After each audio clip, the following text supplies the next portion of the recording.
Hello and welcome to, what is this, episode 19. Damn, we're nearly at 20 episodes now, 19, Lee. is it? 19 Wow. episodes of the Pokeballs Podcast.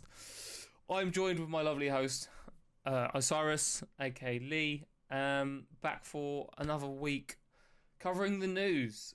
We've actually had, it feels like things are finally ramping up. I know we keep saying this every week, but we're finally getting information now, and with Worlds almost a week away, it feels like we're getting some exciting information.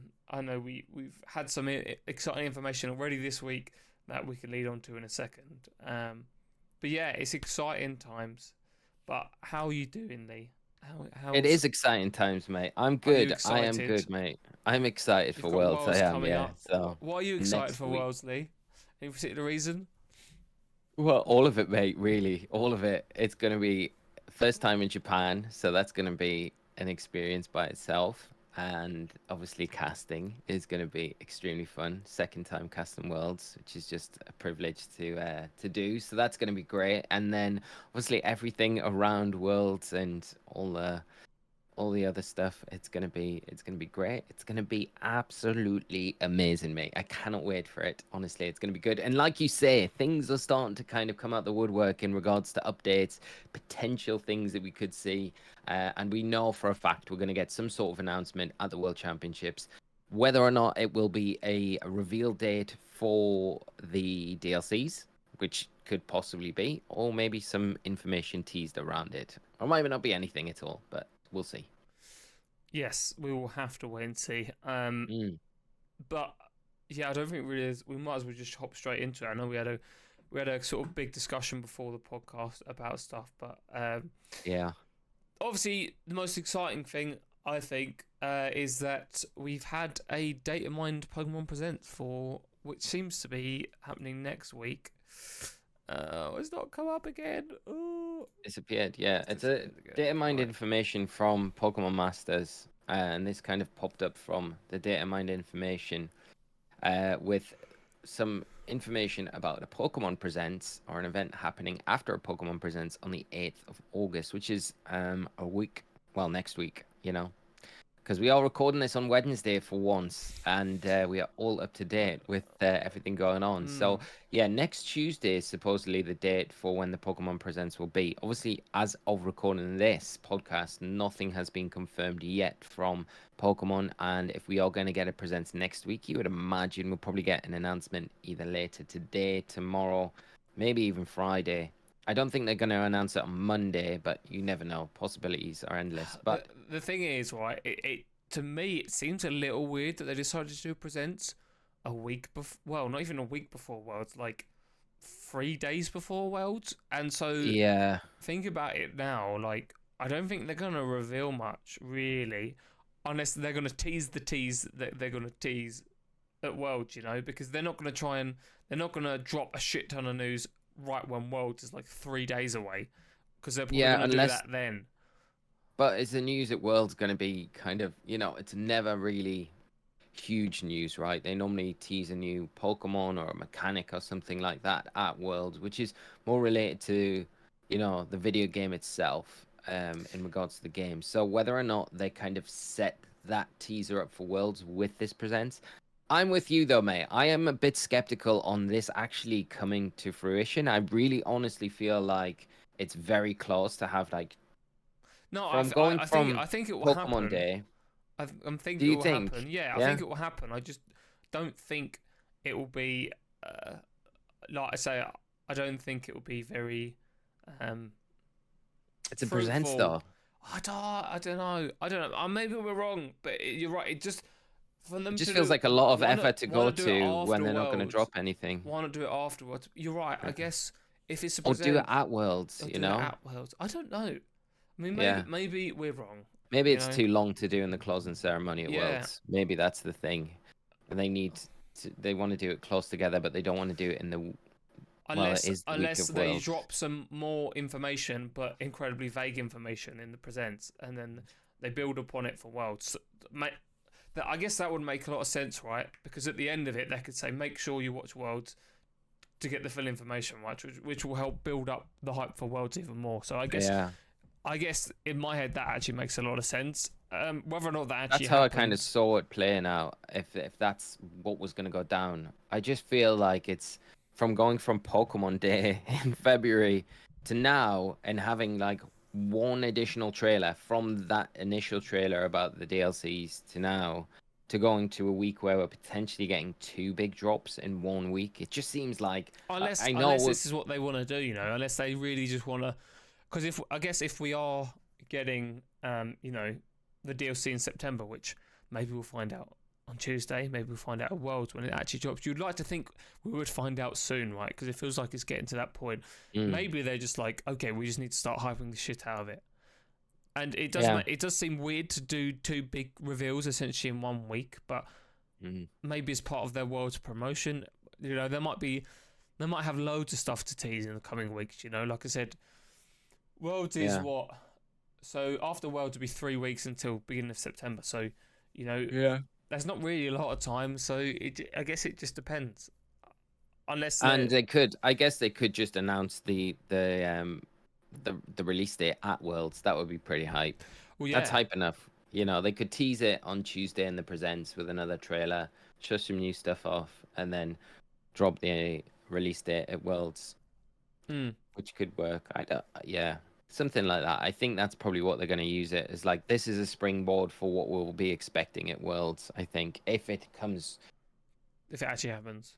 If it happens, which I'm still a little skeptical of, because it would make sense as well, if it does happen. I think the Mewtwo 7-star raid event that we've been harping on about for the last month since that information was data mined, I think that would make sense to do it this week as well and have the 7-star terror raid. The Rillaboom's ending on Sunday. I think if nothing get announced on Sunday evening when that finishes, I think it probably is more indicative towards something being announced on the Pokemon in the Pokemon Presents that would maybe line up with that. But again, best guess scenarios and all. Yes, I mean it could be a very busy week for you next week if shit does get dropped. I'm flying on Tuesday. That's the worst part about it. Like, I fly on Tuesday morning from the UK, so if the presents is like 1, there's no way I'm gonna, because I think I land in Japan on at 7:30 Wednesday morning. So Do you have any rehearsals on Wednesday? No, so my day on Wednesday is completely free, just to get to the hotel, check in, and check out the sites and stuff like that. So I'm probably not going to be able to check in till the afternoon, though, so I'll probably have to find somewhere with Wi-Fi and do a video on the fly, which would be fun. That could be cool, but I'm also here if you need help with stuff, so I appreciate it, we can also whip some things up. But, I mean, it feels like... It's funny, because we had this conversation yesterday about patience, and it feels like with Pokemon...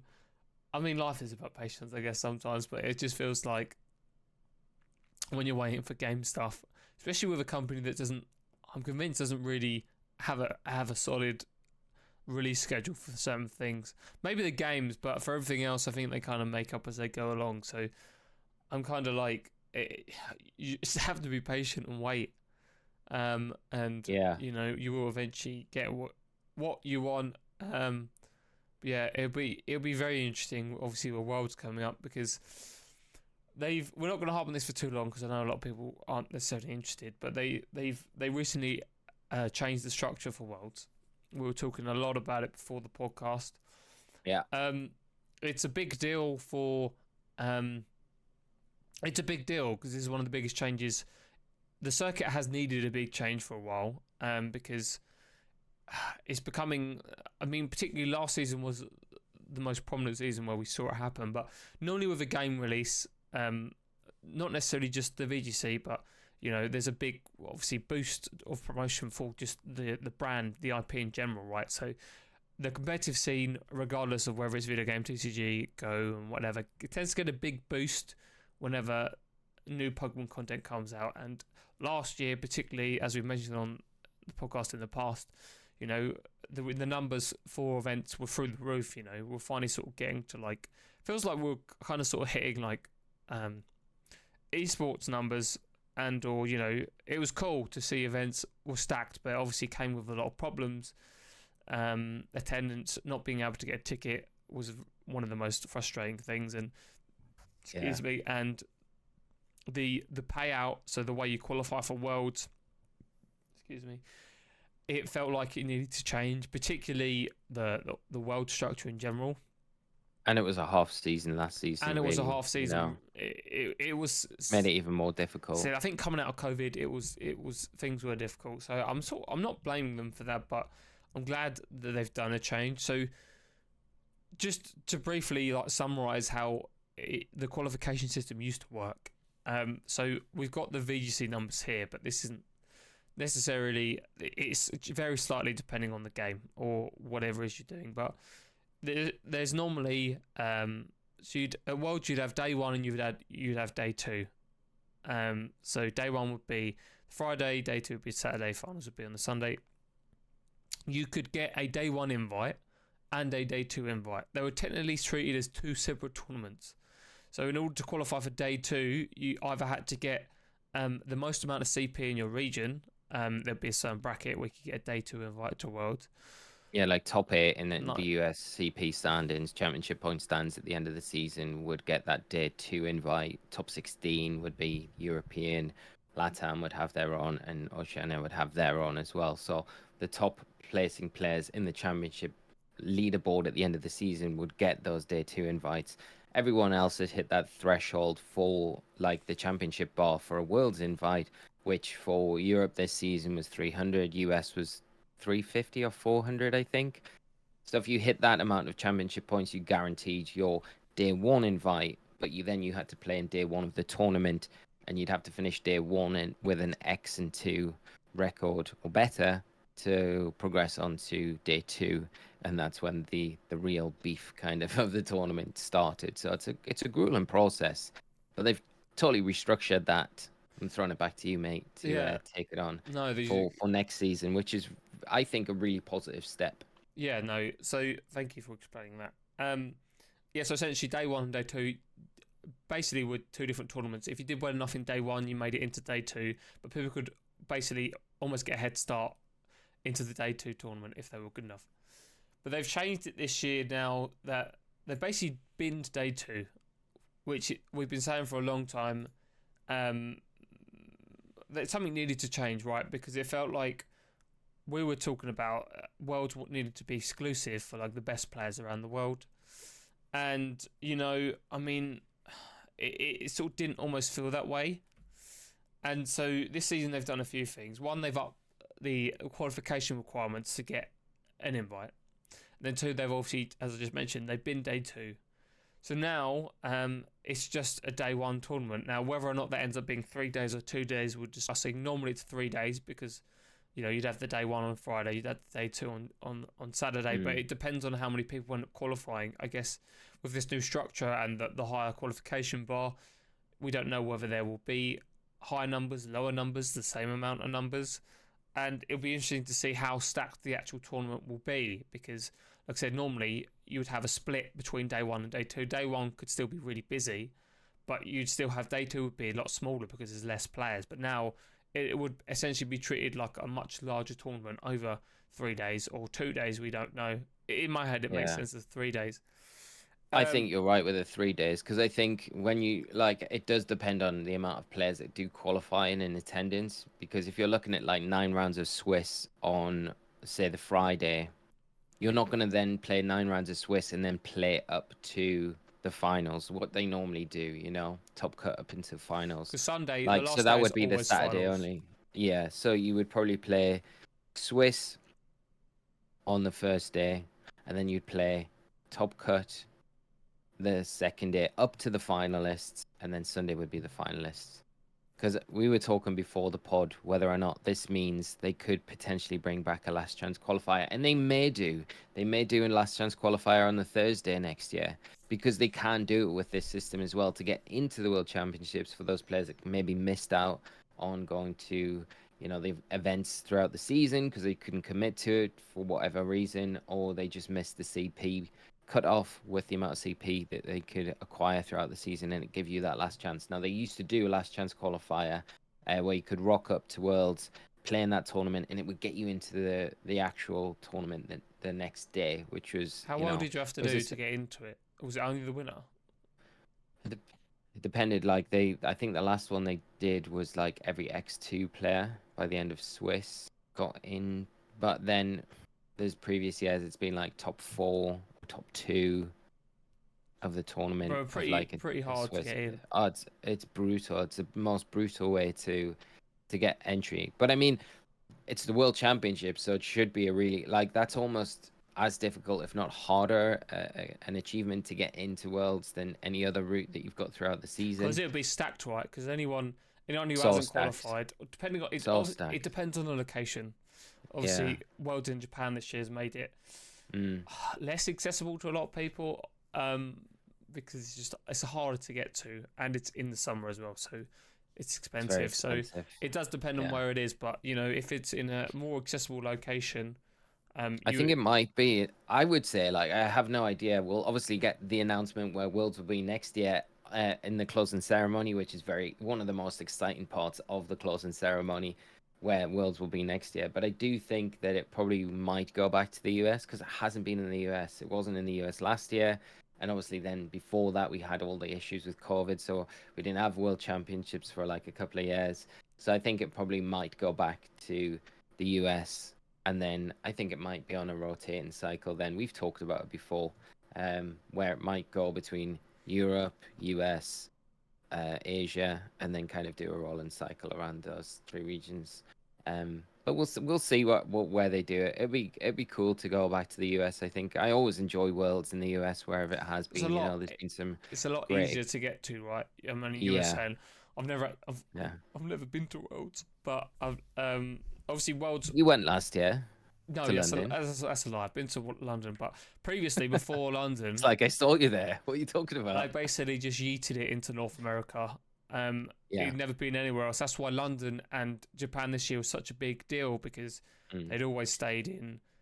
It was because logistically, though, like TPCI, which is Pokemon Company International, are based in the US. So for them, logistically, it was always easier to do Worlds over there for them, like, setting up, because it's such a big event, right? Oh, no, I agree. They're able now, with so many years under their belt, to kind of do it elsewhere and do these huge events elsewhere. So it'd be I'd love it to come back to Europe again. But there's a part of me that's like I loved it in London, and I'd love the idea of it in Europe because it means less traveling. But going to the US made it it was always like that, like a little bit more special because it was I don't get to the US very often, so it was like this is a really big deal. It's the same with kind of Japan or other places, because it's like I've never been to this place. Worlds is there, and it's like Worlds on top of going somewhere new and somewhere, it's just that added excitement. Whereas like when it was in London, it was awesome because it was like hometown, but it was like I've been to London a million times. I lived in London for a number of years, and I was like, kind of done London. Not interested about going like anywhere while I'm there because I've kind of done that and exhausted it already. But this is the thing. Let's have it in Newcastle. Newcastle, that's where we need it. Northeast of England. Too many beautiful Geordies, coastline. Don't want too many Geordies turning up. Geordies are the friendliest folk in the country. That is also very true. I've heard many good things. That would be a dream of mine. I mean, I would even love it in somewhere like Ireland. I think Ireland would be a great location, whether or not they could facilitate it. But I think Ireland's a great destination. Like Dublin Airport, you can fly into Dublin from like pretty much anywhere in the world. So that I feel like that could be another place you could do it. This is the thing we spoke about at length with a lot of people, not just ourselves, but they did London, which is fantastic. They're doing Yokohama in Japan, which is amazing. Where is it that they could do that would I don't think they're necessarily top Japan because maybe if they did it in Japan again at another point, which we're convinced they probably will do. But where else could they pick around the world? That'd be cool because you're right about the US, but the thing is with a lot of the US states is some of them are very lackluster where they've had it in the past. They tried to pick interesting areas, but we had we had Boston, we had Anaheim, we had Nashville. I guess some of them they tried to, obviously Nashville's like heavily music based. They lent into that with the world's theme. Nashville was cool. Boston, I don't know what the theme for that was. It sailor themed or something? Boston. Yeah, it was. It was a pirate Pikachu, wasn't it? I mean, Vancouver was cool, but again, Vancouver was a very early days, and obviously Hawaii was very cool as well. Vancouver was amazing, and yeah, I don't know if they could do it in Hawaii now though, just because Worlds is so much bigger. Yeah, that's the problem. Like Hawaii was doable back then because Worlds was, you had like 32 players for the World Championships back then. It's like you do it in an event lobby in a hotel. Now it's just like what was it? NAIC, they broke like 3,000 players at once in a live event hall, which is you need like huge venues for these events now. Yeah, which does limit where they can go. But there's plenty of places, I think, like like Florida, probably a place they could do it, which is easy accessible. I think that would be quite cool to do it there. You've got California as well. I've never done it in LA. Yeah, they have. Not in LA. They've done it in San Diego. Oh, yeah, you're right. Yeah. Twice. So there's I don't think you would ever do it in Vegas or anything like that. But they've got different options.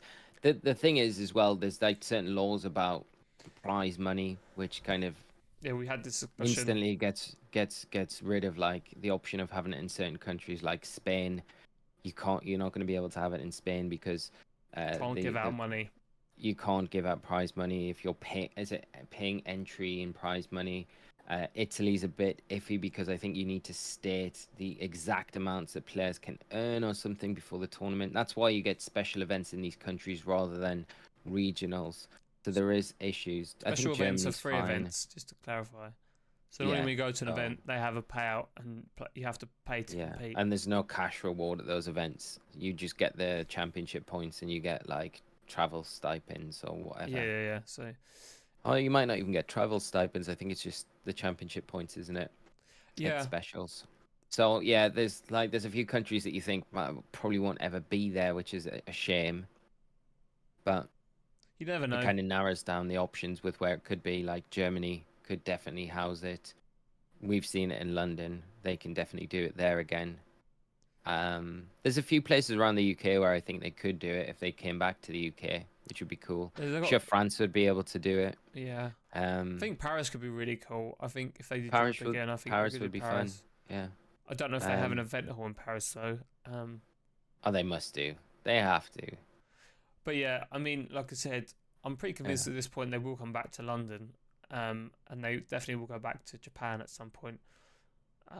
But it'll be very cool to see how this one goes for them, because I think Europe's probably a lot easier than Asia for them, even though obviously it's a Japanese company. Again, logistically, if TCPI are based in America, it's a long way to go. And they have a different tournament structure over there. It's not, they use a lot of different systems and stuff. So we'll have to, I'm sure it'll be amazing, but it's just different. So from their point of view, would it be a success? I don't know. They'll have to deem that. I think it will be. I think it will be a success, and I think, like, getting back to the original point, I think the changes for next season are really, really positive. I think the fact that you can go to a regional and get your Worlds invite by just winning a regional, so you can now get incredible an auto invite to Worlds if you win a regional or an international championship. So those are the two big tournaments that you can take part in. Yeah. Which you never used to be able to get. It never used to happen. Yeah. So that's how it used to be. I used to, like, when I first started playing nationals back when nationals were what internationals are now, just on a bit of a smaller scale. Your nationals, you'd finish like top 4 would get invites to the World Championships, and then top 2 would get like paid invites. But that was the only way you could get an invite. But they've kind of incorporated that successful finish, like, that you can get now into achieving a World's invite, as well as having alongside it the championship point bar system as well, that you can kind of include yourself in if you're not successful in those like upper echelon finishes of events. So I think that's a really nice improvement as well. Best finish limits for a lot of things have changed. So mid-seasons are 6, Premier Challenges are 6. regionals are 6, I believe, and then there is no best finish limit on international championships, so they just stack and stack. But like you said, if you win an international championship or come even second, you get paid invite to Worlds. So it doesn't necessarily make sense to go unless you want to just go to practice, but you're not going to shell out to chase and like some points. There's like different tiers as well of qualifications. They've got tier 1, tier 2, and tier 3. So tier 3 qualification for the World Championships is just going to be hitting that championship bar. So for Europe, it's 400. If you hit 400 championship points, you've got your tier 3 invite to the World Championships. That's going to mean you can play, but you have to pay your own way over there. You have to pay for your hotel and your flights like normal. Tier 2, you are going to get your invite. You've got to finish in a certain placing in your region. So I think it's 17th to 22nd in Europe.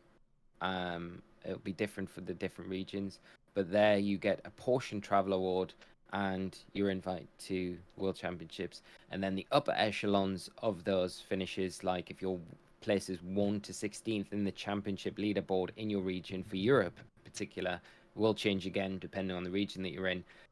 You'll get a paid invite to the World Championships. You'll be getting that tier 1 invite, which includes a round 1 bye at the tournament, which is pretty huge, especially if it's X and 2 finishes for progressing on to the next part of the tournament into top cut.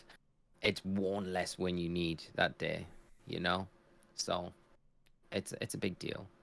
But not massively mandatory either. Like I was saying to you, I'd probably prefer to play round 1 than go in with a round 1 bye, because I feel like you want that Depends round 1 how to kind of... you are, doesn't it? I think so. It depends what kind of player you are as well. I just remember, nationals back in the day where there was, when they first introduced the championship point system, if you were in a certain point of the leaderboard going into the next nationals, you got a round 1 bye at the next nationals. So technically, from the Italian nationals, which was from the German, was it the German? No, the Italian nationals, which was first that year when they first introduced it. If you had enough championship points going into the German nationals, you got a round 1 bye. So I got a round 1 bye going into German nationals after Italy. And then because I finished in the top 16 at German nationals, I was still in that championship leaderboard place to get another round 1 bye in the UK nationals when I went in there. You're out of so focus. That out of focus. Yeah, focused. So that's how it kind of worked. You've just thrown me completely off what I was saying. Sorry, out of focus. Just the day 1, the round 1 buys you're talking about, and how your previous And how what? How it used to work, and how your Okay. Yeah. events. Well, that's how it used to work. Sorry everyone listening, viewing. Scott's just totally... I'm blaming you, mate, for that. Anyway, that's how it used to work. We're going to get round 1 buys going into this tournament. So, yeah, it can be good. All I was relating it to come back to me was I always preferred playing round 1. I felt cold going into round 2. Even though I had a win, felt cold. I always prefer to play. Depends on you as a player, though. Yeah. I think that's pretty much it. I don't want to bore people too much. I know a lot of people don't necessarily enjoy it. Yes, just big changes, lots of them positive. It'd be great to hear what your thoughts are if you're planning to play next season. Alongside that as well, mate, a lot of the other regionals have been announced for next season in Europe and the US, and other parts of the world, other regions. So we know pretty much where all the regionals, special events and stuff like that will be next season. Just trying to focus again, and so it's very exciting, and you can start planning your travel for next season already, which is very good. Excellent. So we'll find out more hopefully next week, so we can record the podcast. No, not next week. Week after next. Well, hopefully we'll find out more. We can record next week's podcast on Monday night before league goes on Tuesday, and then hopefully the week after that we can do the podcast to normal, and then we can discuss all the stuff that's actually happened. But maybe we'll get loads of information this week, maybe we'll get loads of information next week. We probably will, but again, we'll just have to wait and see. Some other interesting news though, which we touched on previously, And it's really funny actually because I'm not going to call the guy out, but we spoke about previously about, you know, the next gen Switch. It's coming soon, right? It's got to be coming soon. We had this whole theory.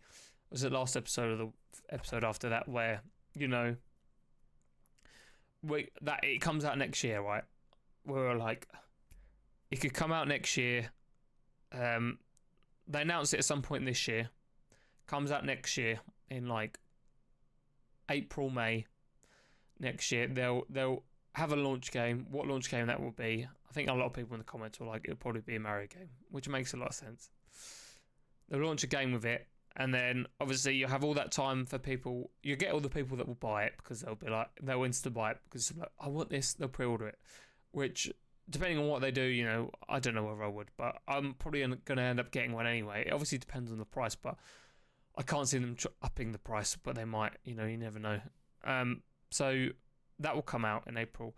Then you have that time between Christmas and April where people decide whether they want to buy it. And then obviously they'll have a big push before Christmas, you know, for people to, because obviously Christmas, we'll sell like hotcakes next Christmas. And, you know, as we've discussed, whatever Pokemon game they end up doing next November, whether it be, you know, a Legends Unova or Legends Kyurem, or whether it be Gen 5 remake or just a standard another Legends game, whatever it ends up being, they'll push that with the Switch for Christmas because it will come out in November, mid-November normally. So we were like, yeah, that's definitely going to happen. And we had one comment that was like, oh, you guys are so wrong. People have been saying there's going to be a Switch Pro for so long, but you know, there's a lot of evidence to suggest that it will come next year, right? This is my more point. Even the last couple of weeks as well. This is what I'm about to lean on to in a second, because there is now actually evidence. The naysayers. We were like, you know, for a long time, obviously people have thought that we will be getting a Switch Pro at some point because it didn't. The Switch is severely underpowered at this point. We saw it with Scarlet and Violet. You know, Nintendo have always been famously good at optimizing games that shouldn't be able to run on the hardware to run, but obviously we hit Scarlet and Violet come out, and it's probably the first example of it being poorly optimized. You know, obviously the hardware isn't great, but we know they can optimize it, so it's probably a bit of both at this point. A bit of laziness, a bit of the fact that the software is reaching the limits with the hardware they have. Yeah. Excuse me, within the Switch. All that being said, so we were like, next year it makes sense, and they normally work on I think someone on Reddit last year was pointing out it's normally like a 6 or 7 year cycle for console releases. If you look back on the releases of the different iterations of, you know, the DS, the Wii, the GameCube, you know, all of the stuff, the Wii U, the Switch, it's normally 7 year cycle, and we've hit that point now. You know, it's almost 8 years now, I think. And so so there's been a couple of articles this week basically coming out confirming that we will actually get one early next year. To say, you know, finally we will get whatever it ends up being. You know, realistically, it's not going to be drastically different. I think this is the form factor that has kind of taken off recently. We've seen it with the Steam Deck. You know, it's a portable handheld. There's not really much you can do. Maybe you could do something cool with a separate screen or the Joy-Cons. I'm sure Nintendo will find a way of making it hella interesting, you know, because that's just they are good at innovating. And yeah, I'd also be interested. I don't think they're going to call it anything like the Switch. I think they're going to have a completely new name for it. The Switch 2 sounds shit. Like, I think the Wii U was like a big bad, wasn't it? It didn't perform well sales wise, and so I feel like they won't go down that same route again. It wasn't like the new 3DS, you know, where it had like that was probably quite successful, but I think in a sense, yeah, I do agree, and I don't agree with you. I think in a sense, like like I said, this form factor works, right? So realistically, what do I want from, if I'm a customer, what do I want from a next generation console from Nintendo? You know, we've seen the OLED Switch, they've done that. You know, an OLED Switch seems like on the base model it has to be OLED screen now. It doesn't come with an OLED screen, I'm going to be pissed off. That's what I heard. I heard something. Someone was saying. I can't remember which article it was, or which source it was from. But they were saying that they might be resorting to putting back the LCD screens to keep the cost of the new console down, which I think is a huge degradation to the new console. You kind of needs to be bare minimum OLED or better, right? Because I don't think. So obviously they always do. I guess it depends, but they always do a cheaper version of the console, right? They normally release it with the 3DS. We had the 2DS, which, it was cheaper. It was just a flat 3DS, right? And it still sold really well. They did some cool different designs. I know those were released when Mega Ruby Alpha Sapphire come out. So you had the themed versions of those with like the clear cases, and I thought they were actually really cool, to be honest with you. And obviously when the Switch come out, you had the Switch Lite, which doesn't have the detachable Joy-Cons, and so they're 100% definitely going to do something like that again. So would it make more sense? You might be right to keep the console down, but maybe they launch the 3D, the new console with the OLED screen, and then when the cheaper one comes out, they stick to the LCD.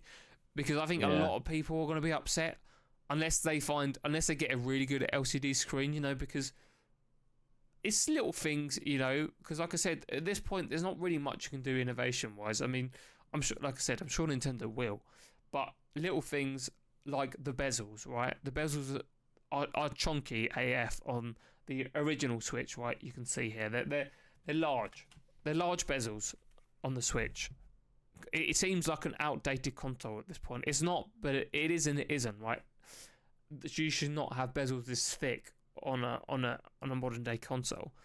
I know that OLED obviously has a lot smaller bezels, but maybe if they found not that smaller though, mate. No, not incredibly smaller, but enough to make a difference. I guess the screen's bigger, right, as well. So that kind of, when you got a larger screen, the bezels don't seem as thick. So maybe they find a really high quality LCD screen with thin bezels, and maybe people are okay with that. I mean, we'd have to see again. I'm sure they're not stupid. They've been so successful for so long with these consoles. I can't see them fucking it up. But you know, an OLED screen, obviously, back to what I was trying to say, makes sense. Or an improved screen, whatever it ends up being. Cleaner aesthetics, again, I mentioned that, which they 100% will do. A better dock. The dock is shit for this one, realistically. We know, or essentially all it is for the money they charge you for the actual dock itself, it's just a HDMI pass-through converter. Type-C to HDMI, and then it's cheap in plastic. It's cheap in plastic. Even the OLED ones, it's just cheap in that. I honestly prefer the non-OLED dock because of the flap on the back actually is hinged, whereas on the OLED versions, it's a whole piece is detachable, so it's like almost clips onto the back. And in my opinion, it makes it feel even cheaper. I 100% agree with you on that. The dock, it looks nice aesthetically to look at the OLED one because it's got the nice design on it, but otherwise it's just cheap and tacky. And I think they could make that way more high end. And even if that increased the price a little bit because of the materials that they're using, I'd be happy to pay that high price. But I mean, what do you expect the price point to be when it drops? Because the thing with the Switch is, it really, since its release, it hasn't dropped too much in price. Like when you're still looking to buy a new one now, you're still paying, like, especially in the UK, you're paying like £300 for a Switch brand new. I think that's not an OLED version. So like maybe 280 for just your standard original Switch. And then for your OLEDs, like £320, £320. Yeah, I mean, obviously, it was an interesting one because we were talking about. We had this discussion a long time ago about bringing back. I don't know if I had a discussion with you, but I definitely had it with a friend about bringing. The great thing, obviously, before this, they used to have two consoles, right? They used to have the DS. The portable console, which was the DS, and then your main console, which is just standard stay-at-home console. And obviously with the Switch, they combined the two. That was why it was so successful, right? And some of the reasons why, obviously the hardware's, it's a lot harder to get more powerful hardware in such a small chassis. But with the DS obviously was a lot cheaper than a Wii or the Switch, and so they did a lot of, like you said, multiple iterations. They did cheaper versions, they did more expensive versions, they did newer models. I mean, the 3DS had loads of different versions. I mean, I had 3 of the 3DSs. You know, I had the original one, then I had the one they did, like the XL version they did after that, and then I actually got like the latest version before they actually canned and moved on to the combination, the Switch. So obviously that was a lot easier to do, and I think with the Switch, really, you've only got the Switch Lite and the Switch Pro, so they're not really going to drop in price, I guess. It is frustrating, I guess, from you, like you said, you know, a 5-year-old console you'd think would still be, at least be cheaper, or they would have dropped the price a little bit. I always remember, like, even going back to the Wii and stuff like that, you know, you would, you know, like, when a new console would drop, it would obviously be that higher market price. But then, like, 3-4 years later, you know, you'd still be seeing people pick them up because they were, like, reduced to, like, you know, from their original price point of, like, you know, maybe probably never 300 when they first released. Maybe were. But then, like, towards the end of their cycle, you could get them brand new for, like, £100, you know. You know, it'd be $99.99. Maybe it's just because... But the Switch has never done that. Maybe it's because there's just how successful it still is. Maybe they just haven't seen the need to drop the price because people were still buying. Don't need to clear the stock. Whenever they do like a limited edition version, like it sells like hotcakes, you know. Yeah. But this IGN article does actually mention what you just said about it having an LCD screen. Oh, okay, so that's probably where you read it. But yeah, I just hope there is a better LCD screen and not the exact same one, because I think that would piss a lot of people off. They can't use the same screen. There's no way. It will definitely be a step backwards. It has to be an OLED screen, I think. Like, bare minimum. I don't know. I think they could find... I think you can get good LCD screens out there. But, you know, would have to see. Yeah. But obviously, the main thing, going back to what we want, is obviously upgraded better hardware inside the console. It will probably be, again, it says down here, boosted graphics akin to the PlayStation 4. It's pretty incredible considering it's a handheld console. Well, yeah, I mean, you've only got to look at things like the Steam Deck, you know. That's very true. It will probably be of similar, I would like to think, or hope, of similar power to the Steam Deck. And if it is, then obviously for Nintendo games, that's a lot of power. Because, you know, the Steam Deck's... I mean, don't get me wrong, the Steam Deck, you know, it's not the... it's still not incredibly powerful, but it can... And it can't play... You're not playing, like, fucking AAA games on, like, max settings, ultra, you know, but you can play a lot of games that you wouldn't think you'd be able to play on a console, you know, this size. A lot of PC games, right? On the Steam Deck, you can play a lot, which obviously comes down to optimization and stuff. But that would give obviously Nintendo a lot more scope. Well, I mean, it might be more powerful. I mean, we're not gonna know, but obviously to keep it in this form factor, you're going to be limited to what you can do with it. So again, we'll just have to wait and see. But it is exciting to know that there essentially is confirmation now at this point. That we will be getting another console. But what they do with it, we don't know. Again, I would imagine they'll probably tease that. I don't know. I guess it's hard because the DLC is going to come out this year. So you think if it's coming out second half of next year, when would they think about, or like in the middle of next year, whenever it ends up being, April, May, June.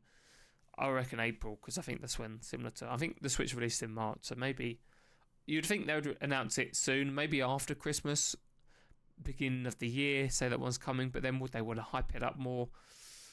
It's hard to tell, but I guess we'll just have to wait and see what we actually get, and then just go from there.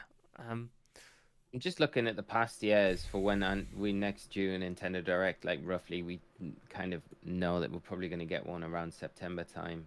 But when about in September? It's been sporadic the last few years. About like it's been like the first week in September, second and third week in September. But generally looks like September for the last few years has been the month where we get that second Direct, and it could be a possibility if it is going to be early release next year. We've said this before.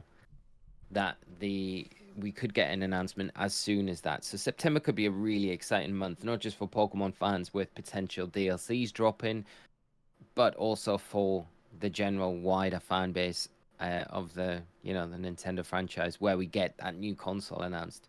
Otherwise, it might be early next year when they announce it for a November release, which I've also heard from a few sources as well. But I do agree with you when you come back to your first point about the release game of it. I don't think it will be a Pokemon game. I think it'll be a Mario game. I think It has to be a Mario game, right? Game. Could be Mario Kart as well. Like I think we Mario talked Kart about that. would do really well. Mario Kart would be a great Mario release Party, title, or like Mario Odyssey Mario too. Odyssey, I think. Yeah, or just a new Mario game. It's a shame they couldn't delay Tears. It's a shame they couldn't release Tears of the Kingdom with the new console, because again that would have been a really good one to launch, and it would have been so good. The same similar success as the Switch did, because it's such a good console. But like I said, it has. I don't think it necessarily matters, especially if they have backwards compatibility with games. That I don't think it's as important necessarily. I mean, I could be wrong. I don't think it's as important that the launch title be that good. Like obviously Breath of the Wild was. The Switch was a little bit different because obviously it launched with no other games other than Breath of the Wild, so it had to be good. But I'm not sure if, especially if we do have, like I said, backwards compatibility, whether would necessarily be the case. I'd imagine they'd still want to release a strong title with it, regardless of whether that is the case. But we just have to wait and see. If they don't do backwards compatibility, they're going to piss a lot of people off. I think it has to be backwards compatible. It has to be. So do I. Really has to be. Especially if they're not changing the form factor too much. I mean, there's no. I mean, if they do what they. I mean, at least. I mean, with the 3DS, obviously. No, the 3DS was backward compatible, right? So I guess it makes sense, but. Yeah, with DS games, so I don't see any reason why not. I think that it doesn't they could just have a little groove on the cartridge to make it compatible. Just make it a little bit different with the new Switch. Well, yeah, because you're not going to want to run new games on the old console, are you? But if they did that, but then you'd have to optimize it for different consoles. At which point, did you know as well? Even if you file down that little ridge on the 3DS cartridge and put it, so you can put it into a DS Lite or whatever, it still won't run, even though you can put it in. Yeah, I mean it makes sense because, like I said, it's probably it's a more powerful game and it's a different game built on a different engine. So you want it running on old. So in that respect, like obviously, I that makes sense. Like I'm not harping on for that, but to have backwards compatibility, that doesn't make. It makes a lot of sense. It doesn't make sense to not do it at this point, especially when we hit this iteration. We just need to be able to play our Switch games now on the new console. I think that's all anyone would want, really. Do you know what would also be really nice with the launch of the new console? A revamped online system, a good online system, because it's so doo-doo, the Nintendo Switch Online. Like, it's hardly worth the money as it is. And granted, they don't charge you a lot of money like they do for Xbox Live or PlayStation Online or whatever it's called. I haven't played it in so long, but it's only 20 quid, or it might be a bit more than that now. But you don't really get anything for it. It just allows you to play online, which is a bit of a con in my opinion.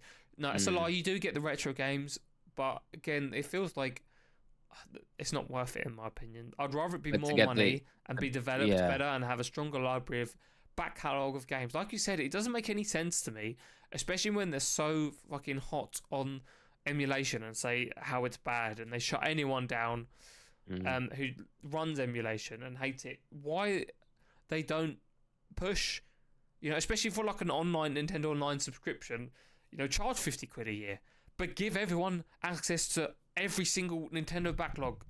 Like that's such a big selling point, right? Yeah, they have such a good back catalogue of games, and I know they have some, but like they've haven't done any of the Pokemon games, as we've mentioned loads of times. Like why they haven't done a classic collection yet. Hopefully we'll see one soon at this point, but might be saving that for the new console. Yeah, just why is there not? I think that also needs a reworking, in my opinion. But again, I completely agree with you. If people still buy it, what is the incentive to do it? But you can't get lax in this market. But like I said, unfortunately, Nintendo do have. They hit you with the nostalgia, regardless of what franchise it is that they get you in with from a young age, and we see a lot of people getting into the 20s, 30s, 40s, playing games that obviously a lot of people game now. It's a lot less taboo to play video games. But obviously, the Switch is a lot more of a casual. It's more of like it's a casual kind of gaming introduction into gaming, should I say. So like I said, they hit you with the nostalgia. Whatever game they hook you in with, they can get you to buy the console, really, because they'll just remake games like things like Mario, Zelda, Pokemon. They're going to milk them for ages. Pikmin, Animal Crossing. We'll probably get an Animal Crossing game. That could be a good release, with the new console. Although it felt like we had one kind of recently. We had one during COVID, wasn't it? Was it 2020? So 4 years. I don't know what the release cycle normally is for the Animal Crossing games. But that's something else they could also do. Nintendogs, they haven't done Nintendogs in such a long time, man. I think that would sell really well as well. Do you reckon? Yeah, 100%, bro. 100%. I think people will buy Nintendogs. Especially I never played it. Especially, it's genuinely great game. Great game. A lot of nostalgia playing that game as well. But there's a lot of scope. Again, exciting times, whether it be for Pokemon or Nintendo. But we just have to be patient. But it does feel like the next half of this year, especially if we get the DLC in September, the first DLC in September, like it's going to be fruitful. It's going to be very fruitful from sort of basically, essentially from now on up until the end of the year. I think so. Yeah, it's very exciting. I think. Yeah, for what could come, especially coming into next year, it's going to be like, I think like this year I felt quite excited about, the prospect of DLCs coming into this year. We kind of knew they were going to drop, but I think next year is even more exciting because we're going to have potentially a new console, potentially a new kind of stem of Pokemon game, whether that's related to Black and White or whatever, but that could be on the new console as well. So it's kind of exciting because remember when the Switch dropped, mate, we had to wait a long time for Sword and Shield. Yeah. Like how many years? That's why I didn't buy it straight away. Because I bought one because I knew eventually it would come out, right? Yeah. But it was a long wait before we made that transition from the new 3DS or 3DS onto the Switch because Sword and Shield didn't drop until, what was it, 2019, was it? Yeah. So it was a long time. 2016, wasn't it? 17? Yeah, before we transitioned over to it. And the Switch had been out, like you said, 3 years. We had Let's Go Pikachu, Let's Go Eevee, but they weren't like competitive. They weren't using the competitive circuit. 17. Yeah, so it was a long wait. So it'd be nice if we do get the new console and then there is straight away on it a new Pokemon game that we can use with it. So that would be cool. Yeah. We'll see. Like you say, patience is the key in all of this. But I don't think we're going to have to wait very long to find a bit more out because if these rumors and leaks are true, there's just going to be more of them coming out to kind of back up the truth, and we'll have a clearer picture for sure going into like whatever a Nintendo Direct if that drops in September or further along the line. The thing is as well with Worlds, it's like this is their biggest in-person event, right? Because they don't do anything like this for any of the other games. So, it wouldn't be surprising me in coming years or. Especially if Pokemon picks up a lot, if they start announcing other shit at World, because it could eventually become a much larger thing than it already is. I mean, it's already getting bigger, right, compared to where it has been, but it'd be exciting to see what's come. I have got some stuff for Scott's Goodie Bag today, if we want to hop into it before we end this week's episode. Let's do it, mate. I'm excited to see what you've got. Right, skip rid of that. Couple things, nothing cray. Wait, what the hell?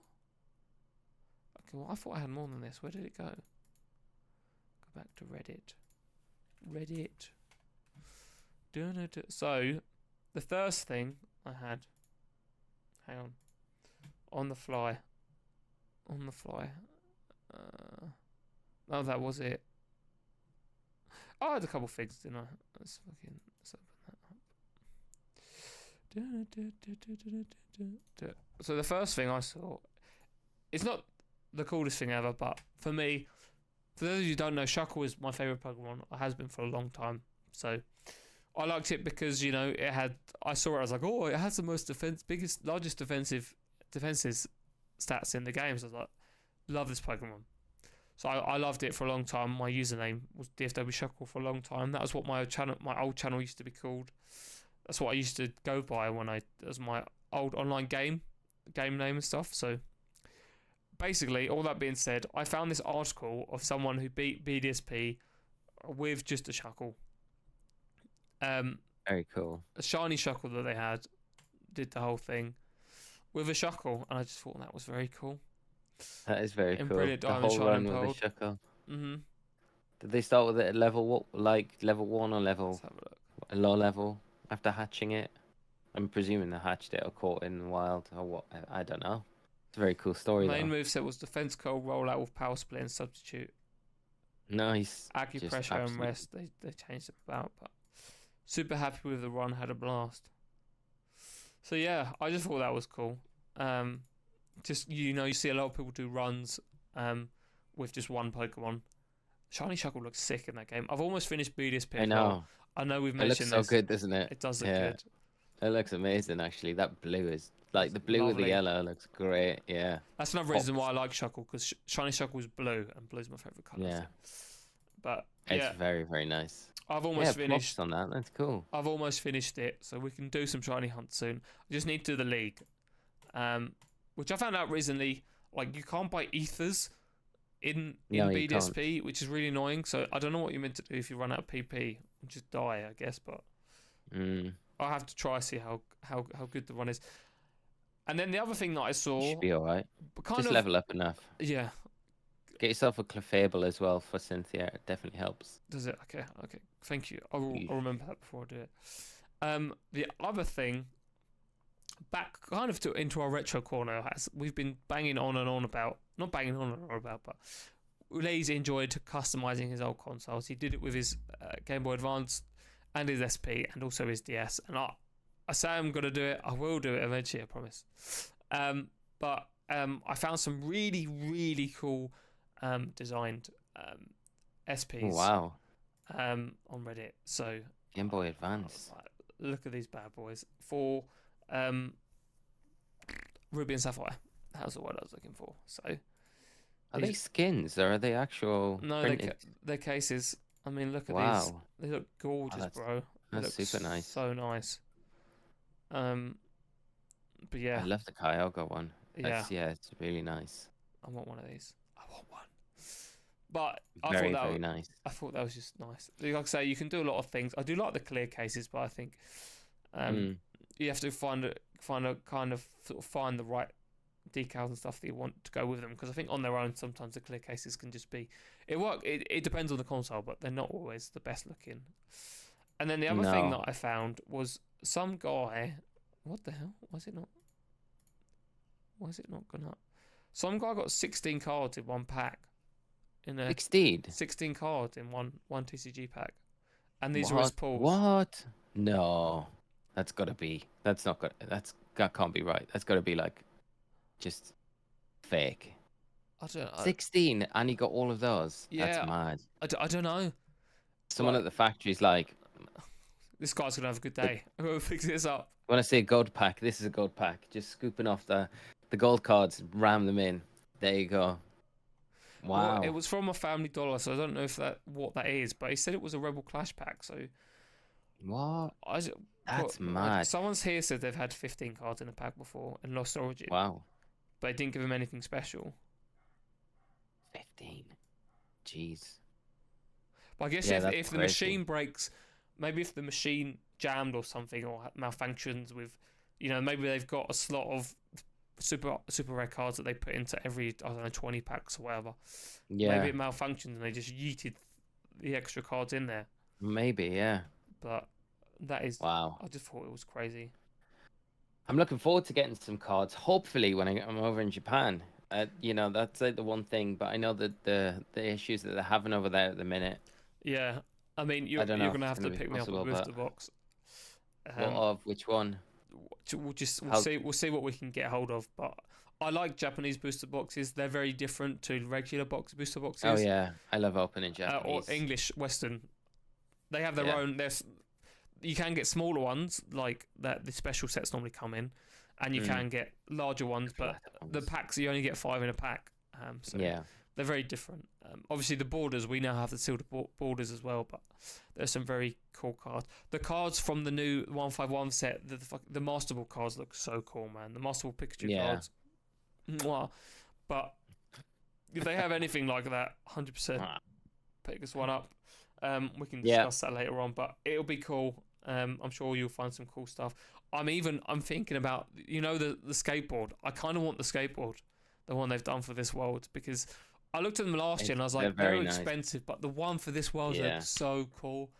And I'm like, do I want to spend £200 on a skateboard that I'm just going to put on display? It's just like, I could use that to go to events. It's just like really hard to justify it. Yeah, I know what you mean. Yeah, they are nice though. I kind of regret not picking one up, but again, at the same time, I was like, it's a lot of money to like shell out, and I'd already spent a lot on the Pokemon Center of Worlds last year, so I was like, So maybe I don't know how easy it would be to get one back from Japan either. It would probably fit in the suitcase though. No, 100%. They're only about this wide. If you got to take a big suitcase with you. Yeah, a big boy. A biggie. Worst case scenario, most Pokemon centers do sell suitcases, so if you need to buy another one, just to fill with stuff, you can do just that. to fit my other suitcase in. Bigger suitcase, yeah. Because I actually almost bought one because they had a Pikachu themed one when I was over there, and I was like, oh, should I buy it? Should I not buy it? But suitcase is one of those things that if you travel a lot, it makes sense. But I do travel, but I don't to go on a big holiday where I need a large suitcase. That doesn't happen often. Maybe once a year, if that. So. How big was the suitcase you took to Japan when you went? It was large. All those years ago. It was. It was a large suitcase. I don't know how to explain it. It was a chunky one, and then it had 2 zip-up compartments on either side, so both parts were zipped. It was very deep. It was probably about that wide. It was a large. I mean, obviously the weight limit's normally only 23 kilos anyway, but having the flexibility with a large suitcase is definitely better. It wasn't a small one, put it that way. I would deem it as a large suitcase that I took with me, so you'll be fine. And I think to end on today, since I am going to Japan, it is my first time, and there might be listeners, viewers that are going out as well. As you are a established traveler of Japan from the past, what things would you say be aware of or make sure you have if you're going to Japan? On me, specifically for me, what am I going to need to make sure I have when I go out there? Or I'm going to make sure to do when I'm out there. Well, you've obviously got to hit Pokemon Center if you can hit the one in Yokohama. Yes. I know they're going to have one at the event anyway, but you got to go to one just to experience what they're like. So if it's your first time, I would do that. If you can get to, I don't know if they have them in Yokohama. They have these secondhand stores called Mandaraka stores. I don't know if I've pronounced it, but they're like these secondhand stores were a bit like CX, but they sell everything. And they had, when I went, again, I wish I knew more about Pokemon cards. They had binders upon binders upon binders of Pokemon, individual like Pokemon cards, and they were all pristine. That's where I got my first edition graded Chuckle card that got a 10 from there. Like, go into them stocks. They used to do Unlisted Leaf, and a lot of the other Pokemon channels kind of ruined it for a lot of people, but they used to do like these hollow stacks that they would sell of like Japanese cards, like big chunks of hollows, but they were so hard to find because once people found out about it, people would just go into them and basically raid them because they weren't super expensive as well. But off the podcast, I'll show you what the stores are and we can work out whether there are some there. But I recommend that. The only other thing I would say is cab drivers don't speak good English. I mean, obviously being English, we're so ignorant and just expect everyone to speak English. And obviously in a lot of Asian countries, it's a lot less spoken. And we found that the cab drivers, even showing them the names of places on Google Maps where we wanted to go, they still struggled. So just be wary of that if you're getting a cab on your own. But they were lovely people, obviously very polite and clean. Yeah, you're going to have a great time, but those are the only things that I would sort of mention. But yeah. Do they have Uber over there? I don't remember using Uber at the time. We used local cabs. I I don't know. I actually may don't not. know. But I was with my granddad and he's a cabbie, so we went and got regular Saying that cab though, drivers, so- I use Uber in the UK and I get in sometimes, and like even though I order the Uber with my starting point to destination, the cab driver will still say, "Where you going, mate?" And I'm like, "Surely you got that when I put the request in and you accepted it, and it should be on your maps now, but it's not." So, yeah. Annoying. Anyway, hopefully next week we'll have a lot more to talk about. Obviously, it feels like we have actually had a lot of stuff to talk about this week as well. I don't think there's much else to say. Like I say, next week we'll call it on the Monday before you go. Hopefully we will have had an announcement for Presents if it is coming. Maybe some more news, and then obviously next week's going to be really exciting as well because we'll have Worlds, and then the week after that we can talk about all the stuff that's been announced and what news we get. So Yeah. anything you want to say to sign off? Nah, just thanks for tuning in, for listening, for all the support that you give the podcast. Thank you so much.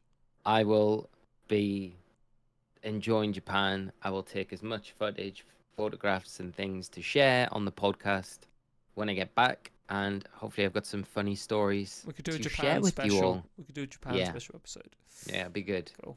You know, I'm really looking forward to playing the grabby machines. Oh, You know, I am a fiend for the grabby They machines. have literal arcades full of grabbers, mate. That is the cool. I'm They do have gonna- some very yeah. cool arcades.